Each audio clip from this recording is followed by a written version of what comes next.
देखिए, भारतीय जनता पार्टी और हमारी विचारधारा में बहुत भिन्नता है। सबसे पहला बात है, आज तक हम समझ में आता है कि लोग स्वयं के लिए राजनीति करते हैं या फिर एक विचारधारा की राजनीति करते हैं। गिरिडीह लोकसभा एक पलायन का क्षेत्र है और इसी क्षेत्र में छोटी-बड़ी 2 ढाई हज़ार के आसपास कंपनियां हैं, कई माइंस के एरिया हैं, सीटीपीएस, बीटीपीएस के अलावा इस प्रकार।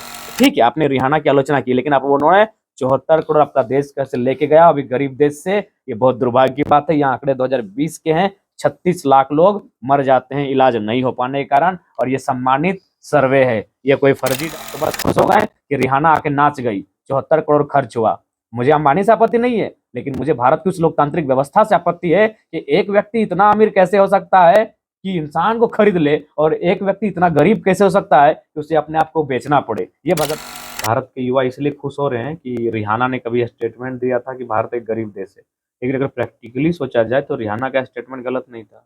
मैं आपको कुछ आंकड़े दिखाऊंगा, क्योंकि आप सभी पढ़े लिखे हैं, मास कॉम के छात्र हैं।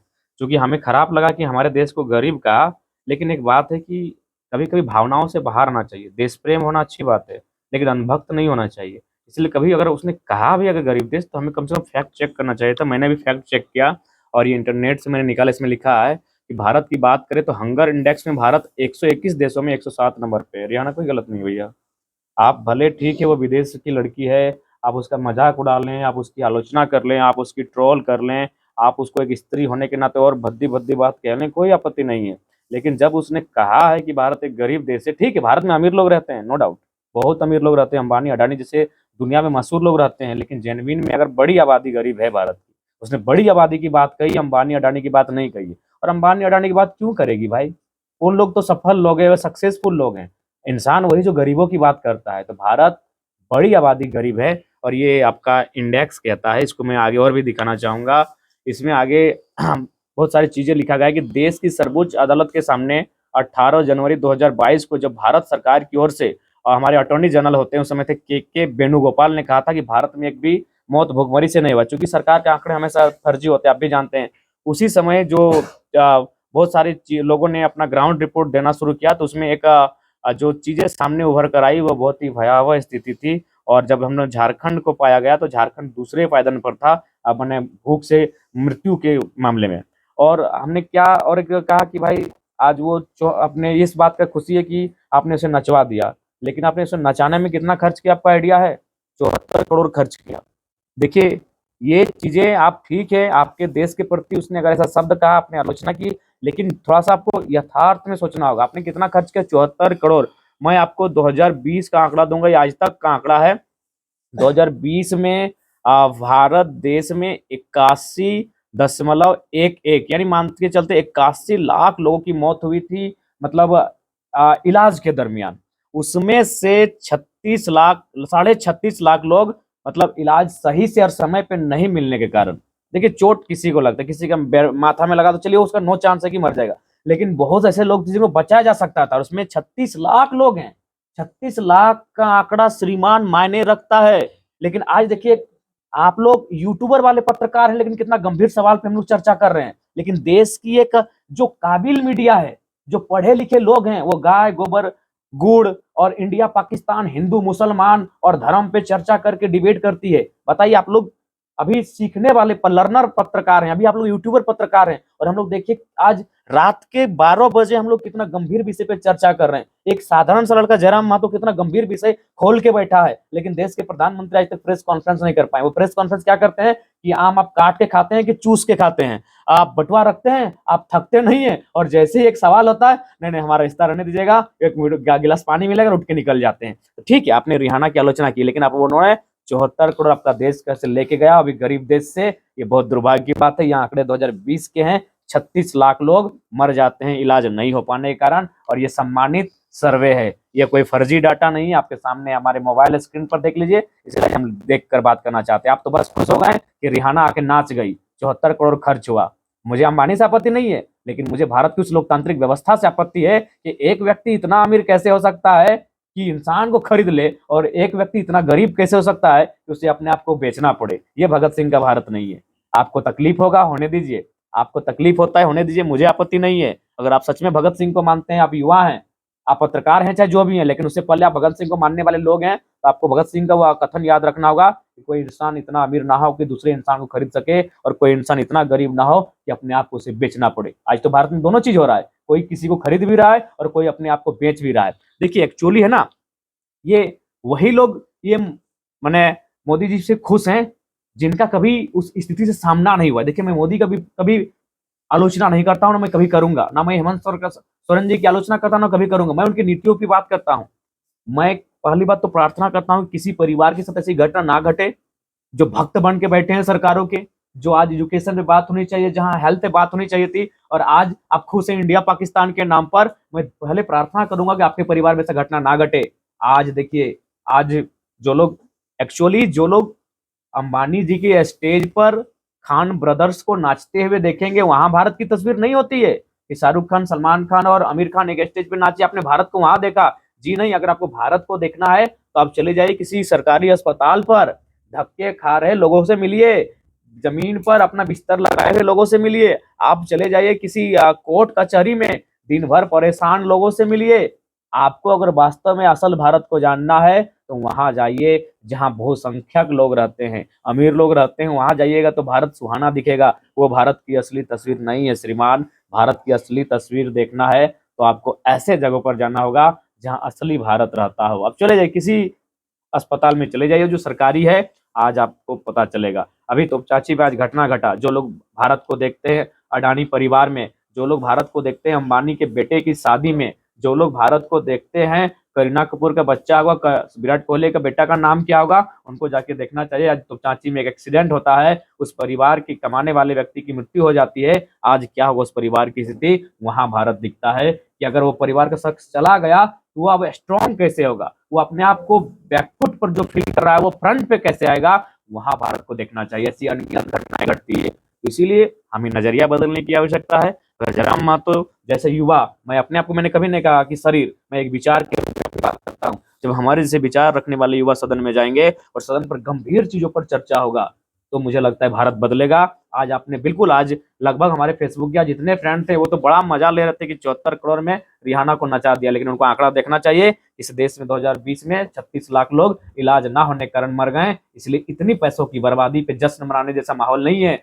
सोचने विषय है कि भारत इतना अंतर कैसे हुआ, भारत की व्यवस्था में कि कोई इतना अमीर और कोई इतना गरीब, ये अंतर कैसे हुआ? ये कौन सा लोकतंत्र है? ये कैसा हमने प्रजातांत्रिक भारत बनाया है? इस पर सवाल होना चाहिए था, डिबेट इन सब मुद्दों पर होना चाहिए था। लेकिन आज देखिए, आज आप जो लर्नर पत्रकार हैं, जो एक छोटे गांव कस्बे से आने वाले पत्रकार हैं, वो इतने गंभीर विषय से हमारी इंटरव्यू ले रहे हैं। लेकिन ये विषय ना आज तक में होना चाहिए था, ये ललन टॉप में होना चाहिए था, ये जो जी न्यूज पे होना चाहिए था, ये इंडिया टीवी पे होना चाहिए था, ये एनडीटीवी पे होना चाहिए था। ये देश के तमाम प्रतिष्ठित चैनलों में इस प्रकार के डिबेट्स होने चाहिए थे, चर्चा परिचर्चा होना चाहिए था। वहाँ गंभीर विषय पर बात नहीं होती है, वहाँ एक मौलवी जी बैठते हैं, एक पंडित जी बैठते हैं, और बस तू में का खेल शुरू हो जाता है और जनता को बरगलाने का काम किया जाता है। फिर कभी इंडिया पाकिस्तान होता है, फिर कभी हिंदू मुसलमान होता है, और ये तमाम आंकड़े जिन पर भारत को बात करना चाहिए था कि भारत कहाँ है हंगर इंडेक्स में, भारत कहाँ है हेल्थ इंडेक्स में, भारत कहाँ है करप्शन इंडेक्स में, भारत कहाँ है एम्प्लॉयमेंट के इंडेक्स में, इस पर कोई बात नहीं कर पाता है। ये मेरे भारत की तस्वीर है, और असली भारत फिर कहेंगे अंबानी जी के बेटे की जी के जो बेटा का जो शादी हुआ, वहाँ जो तीनों खान फिर के, वो असल भारत नहीं है मेरे भाई। असल भारत है किसी सरकारी अस्पताल में चले जाओ, किसी ऐसे जगह पर चले जाओ जहाँ लोग अपने जीवन को लेकर संघर्ष करते हुए दिखेंगे, वहां असल भारत दिखता है। नहीं लगता आपको कि बड़े बड़े देश के चैनल को तवज्जो ना देकर अभी आपके साथ जो मौजूद है उन पे आपको फोकस करना चाहिए, क्योंकि इन्हीं की वजह से आज आप इतना आगे बढ़े हैं? बिल्कुल, इसीलिए मैं उन्हीं को इंटरव्यू दे रहा हूँ। आज रात के 12 बजे मैं उनको इंटरव्यू दे रहा हूँ, क्योंकि मुझे मानना है कि ये नौजवान है, इनमें अभी निडरता है, इनमें अभी लोभ नहीं है, ये अच्छा करते हैं। बिल्कुल, अभी तो जो कार्य पत्रकारिता को करना चाहिए था वो यूट्यूबर्स लोग कर रहे हैं, तो इसीलिए मैंने आज तवज्जो दिया है, और हमेशा मैंने तवज्जो दिया है, और आगे भी हमारा सम्मान रहेगा। पत्रकारिता का हमने हमेशा सम्मान किया है, क्योंकि हम लोग पढ़े लिखे नौजवान हैं, हमें भी मालूम है कि जब न्याय का रास्ता चारों तरफ से बंद हो जाता है तो पत्रकारिता एक विकल्प बचता है। इसलिए आज पत्रकारिता मजबूत होनी चाहिए देश में। और मेरा भी मानना है कि देखिए, पत्रकारिता कभी ये जो होता है ना, को विपक्ष की भूमिका में होना चाहिए, और हमेशा सरकार की नीतियों को उजागर करना चाहिए, उनके सामने मैनिफेस्टो की चर्चा करनी चाहिए। एक काम पूरा होता है तो दूसरे काम पर चर्चा करना चाहिए था, लेकिन आज देखिए हमारा भारत कहाँ है। हम इसलिए खुश हैं कि रेहाना आके डांस कर गई, गरीब बोल रही थी, लेकिन हमें इस बात का अंदाजा नहीं है कि 74 करोड़ रुपए लेके चली गई, जहाँ 36 लाख लोग बीमारी में इलाज के अभाव में मर जाते हैं। कह सकते हैं कि छात्रों का आंदोलन था, कुछ भाषाएं थी जो हमारे जिला में थोपी जा रही थी। राज्य का भी आंदोलन नहीं था, जो स्टार्टिंग हुआ था ये 2 जिलों का आंदोलन था। लेकिन चूंकि मुद्दा जेन्युइन था और एक ऐसा मुद्दा था जिससे झारखंड की जनमानस शोषित हो रही है, और वो अहम कारण है झारखंड में गैर झारखंडियों का बढ़ता हुआ दबदबा। हर क्षेत्र में, एजुकेशन के क्षेत्र में, नियोजन के क्षेत्र में, टेंडर के क्षेत्र में, व्यापार के क्षेत्र में, हर विभाग में जो है गैर झारखंडियों का यहाँ लगातार दबदबा बढ़ने के कारण यहाँ की जो जनसांख्यिकी है वो डिस्टर्ब हो रही है, यहाँ की कल्चरल आइडेंटिटी डिस्टर्ब हो रही है, यहाँ के लोकेलिटी डिस्टर्ब हो रही है। तो एक जेन्युइन मुद्दा था जो झारखंड की ग्राउंड से एक साधारण छात्रों के द्वारा, जिनमें जयराम महतो कहिए, एक साधारण बैकग्राउंड से आने वाले युवाओं ने एक बहुत बड़े आंदोलन को तैयार किया और ये आंदोलन धीरे-धीरे आगे बढ़ा।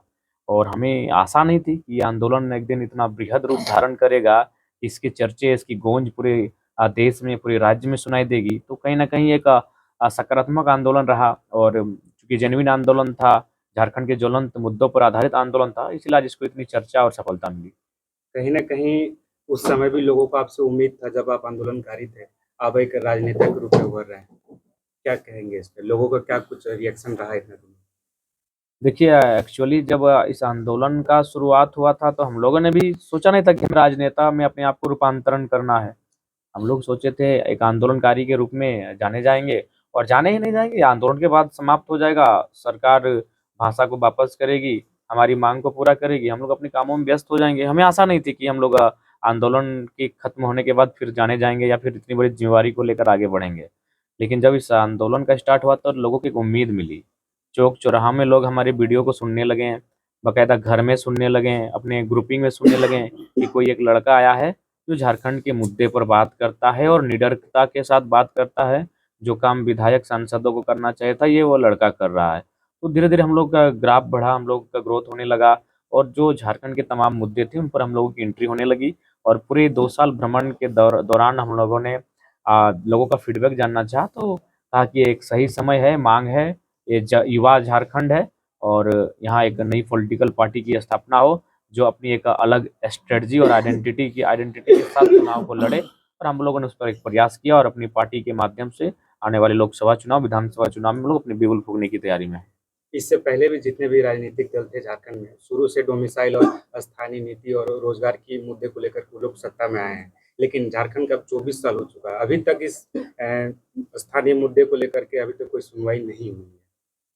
देखिए, सबसे पहली बात है कि गांधी जी या फिर किसी संत की एक कहानी है, मैं रिपीट करूँगा। एक एक महिला अपने छोटे बच्चे के साथ एक वैद्य के पास गई थी, इलाज कराने के लिए।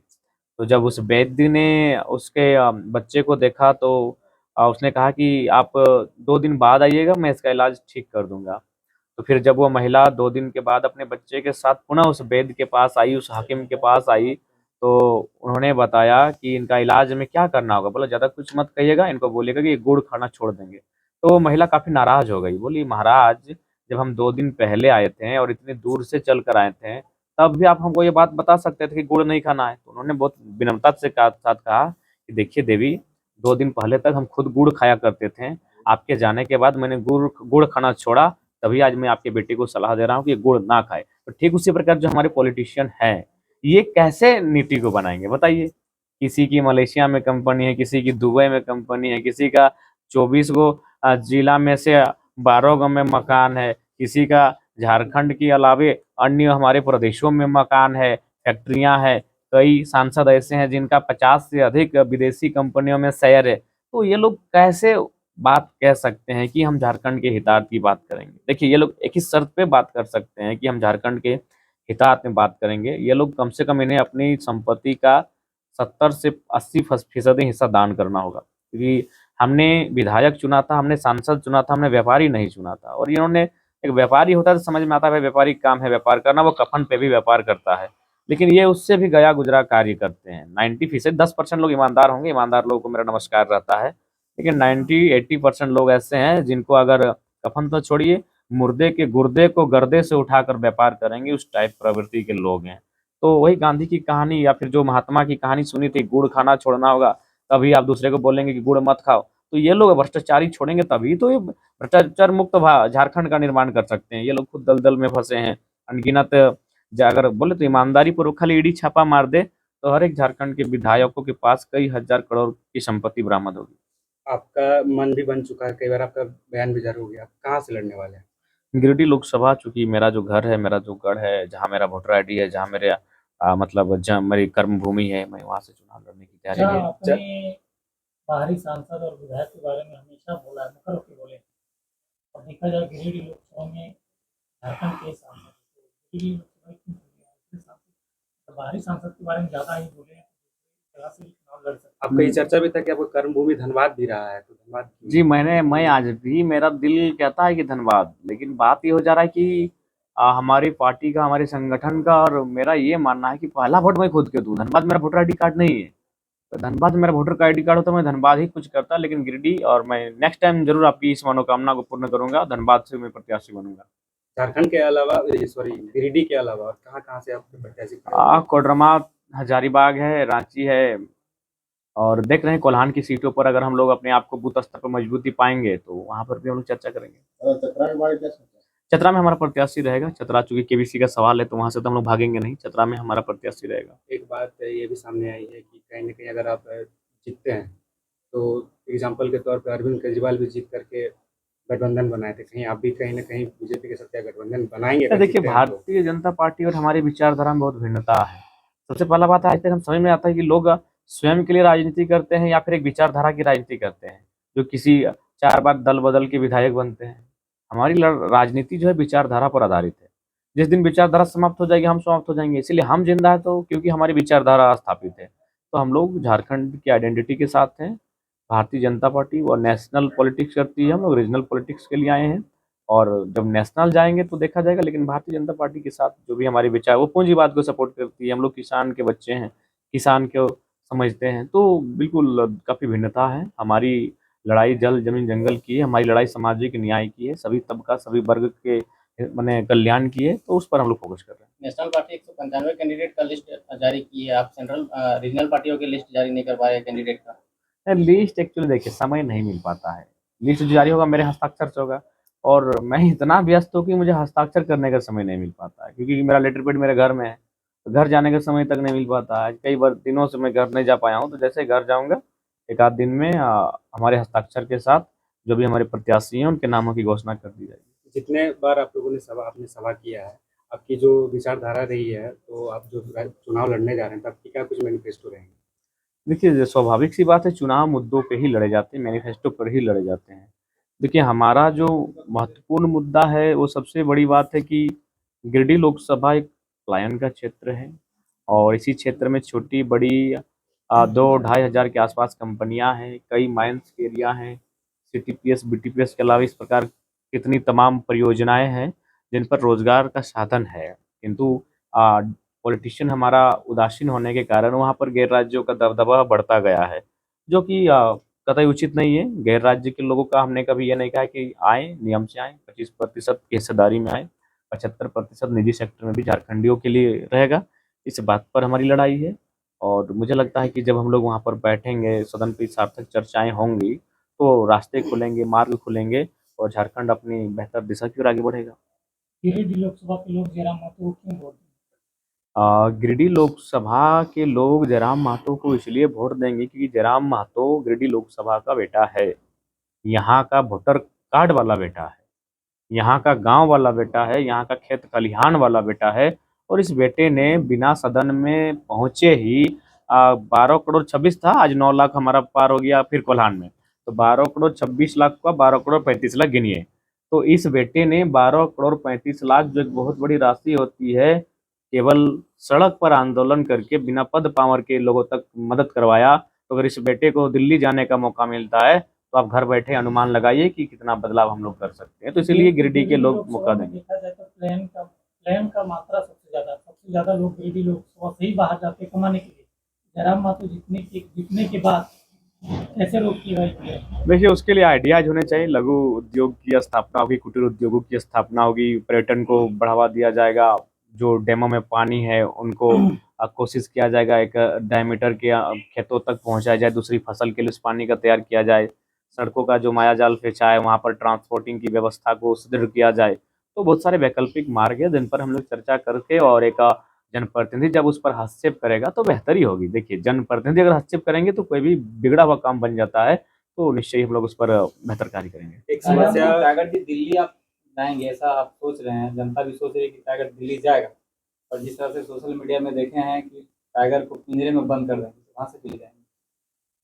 देखिए ये पिंजरे में बंद रहने वाला टाइगर नहीं है, ये उस पिंजरे को तोड़ के निकल जाएगा। वो गीत सुने थे ना कि पिंजरे को तोड़ के चिड़िया, वो तो वही हाल होगा, ये टाइगर पिंजरे में नहीं रहेगा। आदरणीय पत्रकार महोदय, क्योंकि आप अगर चुनाव भी लड़ने जा रहे हैं, लोगों की एक समस्या रहती है कि आम सभा के अलावा अगर लोगों को आपसे अगर अपना समस्या सुनाना है तो क्या कुछ माध्यम रहेगा उसका? जी हाँ, हम लोग का माध्यम है, प्रधान कार्यालय है, वहाँ प्रत्येक दिन नहीं करने से भी 30-40 औसत शिकायत आती है। उन शाम को 2 दिन में जब वहाँ जाके हम बैठते हैं तो उन शिकायतों का समाधान करते हैं, टेलीफोनिक समाधान करते हैं।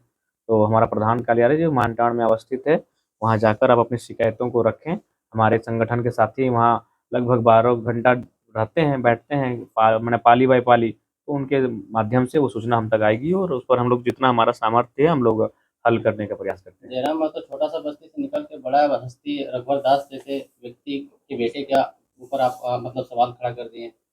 देखिए जो सवाल लाजमी है वो सवाल खड़ा ही होगा। मैंने वही कहा कि अगर पिताजी काबिलियत हो तो उसकी काबिलियत का आधार मान के बेटा को नौकरी नहीं दिया जाता है। तो ठीक उसी प्रकार अगर माननीय रघुवर दास जी जो राज्य के मुख्यमंत्री रह चुके हैं, वर्तमान में महोदय अभी महामहिम राज्यपाल हैं उड़ीसा के, उनका सम्मान है, आदर है राज्यपाल महोदय का। लेकिन उनका जो सुपूत है जिनका नाम श्री ललित दास है, वो टाटा में IL6 पे काम कर रहे हैं, HR को संभाल रहे हैं, वो CSR को देख रहे हैं। तो मैंने ये सवाल किया कि उनकी क्या योग्यता है, वो इस राज्य के नहीं, अगर गैर राज्य से आए हैं तो योग्यता के आधार पर आए होंगे, क्या योग्यता है हम जानना चाहते हैं। क्योंकि वो विस्थापित नहीं, वो रैयत नहीं ना उनके पूर्वजों ने झारखंड बनने में आंदोलन किया है। जयराम जी को उनकी योग्यता पर शक है क्या? बिल्कुल शक है, आप सार्वजनिक कीजिए, आज मैंने सवाल किया है, आप सार्वजनिक कर दीजिए, आप भी प्रेस कॉन्फ्रेंस कीजिए और सार्वजनिक कर दीजिए, उनका एप्लीकेशन नंबर सार्वजनिक कीजिए, उनका रिक्वायरमेंट नंबर जो होता है उसको सार्वजनिक कीजिए, विज्ञापन जो भी है सारी चीज़ों को सार्वजनिक कीजिए और उनकी योग्यता को भी सार्वजनिक कीजिए। कोई दिक्कत नहीं है, सवाल पूछना हमारा अधिकार है, संवैधानिक अधिकार है। और क्यों नहीं पूछे भाई, कत्ल होगा सुनील महतो का, कत्ल होगा निर्मल महतो का, और ललित दास जी अगर यहाँ CSR को देखेंगे जिसमें करोड़ों रुपए की राशि होती है, तो ये झारखंडियों के जख्मों पर नमक छिड़कने के बराबर है। भाषा संस्कृति की बात करते हैं और भाषा आंदोलन की शुरुआत धनबाद बोकारो से हुआ था। लोगों का ये नजर था कि कहीं ना कहीं चुनावी बदलाव भी बोकारो धनबाद से स्टार्ट होगा, लेकिन अभी तक जो है वहाँ पर जो है ज्यादा बल जो है नहीं दिया गया है चुनावी को लेकर के आपके द्वारा। देखिए वहाँ हम लोग प्रतीक्षा कर रहे हैं, क्योंकि लड़ाई एक अस्मिता की भी है, तो वहाँ हम लोग प्रतीक्षा में हैं कि बाकी जो बड़ी पार्टियां हैं वो किस प्रकार का पत्ता खोल रही है। उसके बाद हम लोग एक बेहतर रणनीति के साथ धनबाद के चुनावी समर में अपना पांव रखते हुए दिखेंगे। धनबाद गिरिडीह में अभी तक कैंडिडेट बीजेपी नहीं दे पा रही है, तो क्या लग रहा है बीजेपी कैसे इसका? और देखिए हम लोग तो अपने आप को इतना भी मियाँ मिठू नहीं बनेंगे, लेकिन सच्चाई है कि ये दोनों जो भी लोकसभा है वहाँ जेबी के साथ मजबूत है और कोई भी पार्टी इसको इग्नोर नहीं कर रही है, इसीलिए अभी तक यहाँ डिले हो रहा है। आपके पास स्थानीय मुद्दा के अलावा अगर आप चुनाव लड़ रहे हैं तो आपके पास कोई नेशनल मुद्दा है? रोजगार और बिल्कुल नेशनल मुद्दा कैसे नहीं, जमीन का मुद्दा नेशनल है, हर किसी को जमीन चाहिए, जो इंसान है उसको जमीन चाहिए। हमारा मुद्दा जमीन का है, हमारी जमीनें आज जिस प्रकार से दोहन की जा रही है, जब हम अपनी जमीनों की चर्चा करेंगे तो उस चर्चे से बाकी राज्य के लोग प्रभावित होंगे। बिल्कुल नेशनल मुद्दे हमारी विचारधारा है, हमारी आइडियोलॉजी, हम लोग सामाजिक न्याय की बात करते हैं। अभी उदाहरण के लिए आप देखिए रिहाना का आप लोग भी चर्चा कर